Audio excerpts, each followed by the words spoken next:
Hello, friends and lovers. Today we are doing December releases. So we've made it to the last month of the year, and I think it's like 7 or 8 releases that I'm looking out for in December. So let's just go ahead and jump into them. The first one is The Answer Is No by Fredrik Backman. This is a short story. It's about the absurdities of a modern life that cause one man's solitary world to spin suddenly and comically out of control, where he learns that the secret to happiness might be learning to say no. So I think we could all learn from this. I am looking forward to another thing by Fredrik Backman. I haven't read his complete backlist, but some of his books have been some of my favorites of all time. And I feel like he always has something like poignant to say about like aging that I find like comforting. So I hope that this one, serves me in some way. And I like that it's short, so I'm not like committing myself to a whole novel, because sometimes I get a little intimidated because Fredrik Backman will make you sad. The next book coming out on December 2nd is A Very Addicted Christmas by Krista and Becca Ritchie. This is a combination of short stories that they've written on their Patreon, where I am a member. I am giving those girls $5 every month for just Addicted Crumbs. So I'm looking forward to this one because it's going to be a wrap up of all of the like holiday stories that they've done on their Patreon. And so I'm just, looking forward to adding it to my shelf, and also, like having a reason to revisit some of my friends from the Addicted universe. And also on December 2nd, we have Keep Me by Sarah Kate. This is a marriage of convenience romance between a a tough New Yorker and a billionaire Scottish playboy. And so she has to kind of decide at the end of their marriage if she wants to stay or go. But after 1 year of marriage, she signed a contract that she gets $10 million. So I'm really hoping this is good. I love some of Sarah Kate's books, and I don't think there isn't another author I can think of right now in the indie space who is writing like emotionality the way she is. And so every time I pick up a Sarah Kate, there's like a new thing to make me sad. I've cried during the last 3 books she's written because she'll just have something in there that is like, I don't know, like just moving or like poignant to think about, and you just wouldn't expect it because she writes mainly BDSM. So you're like, why am I crying in this BDSM novel right now? But I think she does write in such a way where it's like about character relationships, and then like the characters' relationships with sex and how that serves relationships, and like what that means with the relationship within yourself, stuff like that. And I tend not to like millionaire billionaire romances because I really hate the trope of he didn't know he had feelings. I'm not going to sit here and cry about a rich boy who is discovering the power of an emotion, I'm hoping it doesn't veer on that side of it, because that's what causes a lot of millionaire billionaire romances not to work for me, because I'm just if he's gonna be dead inside, he better be like a mafia don, he better have experienced some trauma, not just I'm rich and my dad doesn't like me. It's not moving to me. On December 3rd, we have Private Rights by Julia Armfield. Julia Armfield wrote The Wives Under the Sea. Yeah, something like that. And that book, I read it in a day, and I feel like you wouldn't traditionally think that would be my kind of book. So that one took me by surprise. I really liked it. It was kind of like a body horror moment. This one looks like it is a speculative reimagining of King Lear. Do I know anything about King Lear? I don't know. It, of course, is going to be heavily queer. It follows 3 estranged sisters as they're coming back together. Well, obviously, something deeper is brewing. So I'm hoping this one gives the same that the other book did.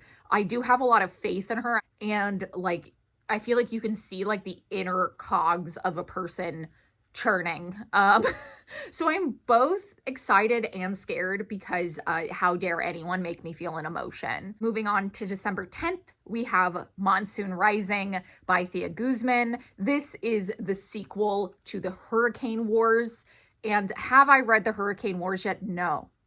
I think it's because I'm scared that I'm going to love it and then not have the second book. But now the second book's out, so I think I can just binge them, you know? I can have both. Did I already buy a special edition of Monsoon Rising, assuming I will like book 1 and book 2? I don't know where I got the faith in myself, but I did do that.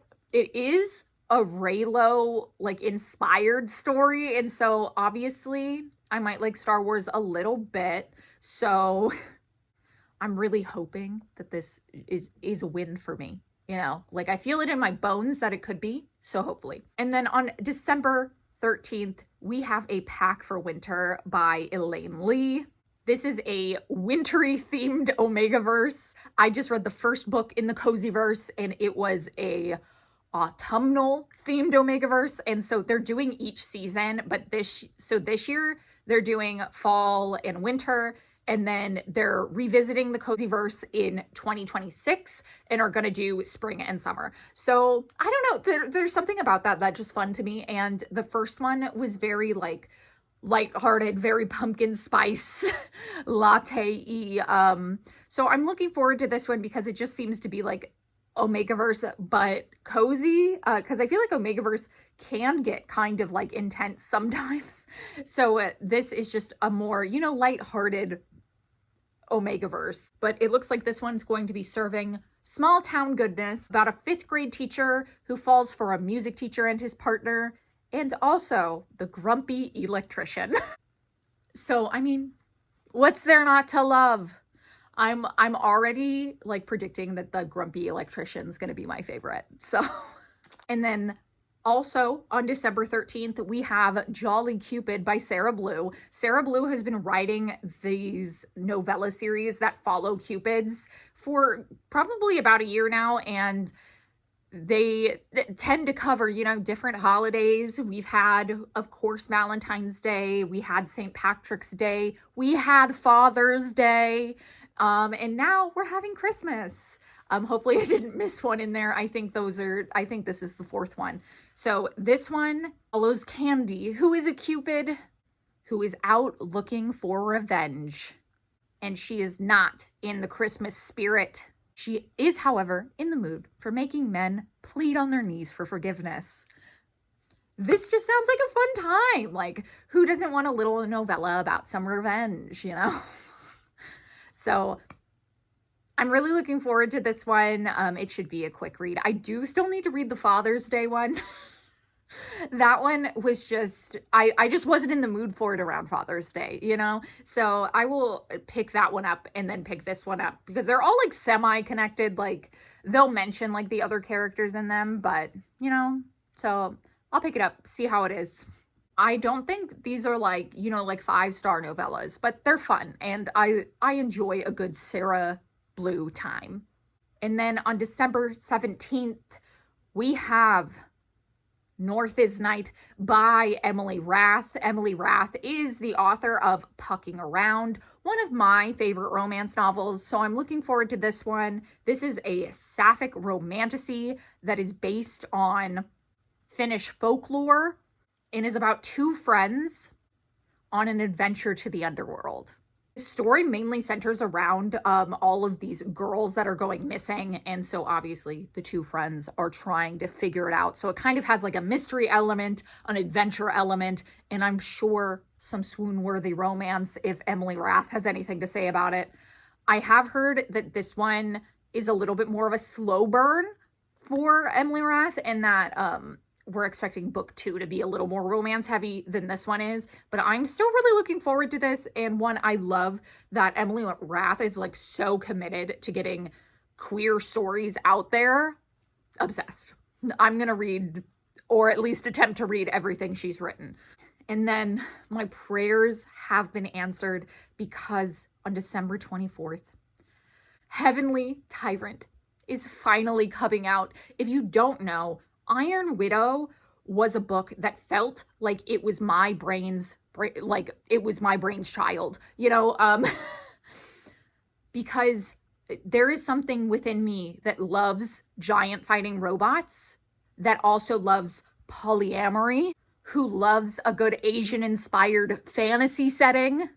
And so this is just like the book of my dreams. When I read Iron Widow, the next day, I read it in one sitting, and the next day my eyes hurt so bad because I don't think I closed them like for any of the 300 pages that the first book was. So I need to reread the first one because I feel like Iron Widow has kind of entered like one of my favorite books of all time. And even though it's YA, I just feel like it reads like so adult in some ways because just of how like complex the world is. And I don't know, I feel like I could never properly tell you how much Iron Widow means to me. Like I said, it literally feels like it took some of my favorite things in the world and then put it in a book. So I'm very much looking forward to that one. So that is the last book I have on my December release radar. You know, we're going into the last month of the year, so I hope you have a great reading month in December. If not, you know, that's okay too.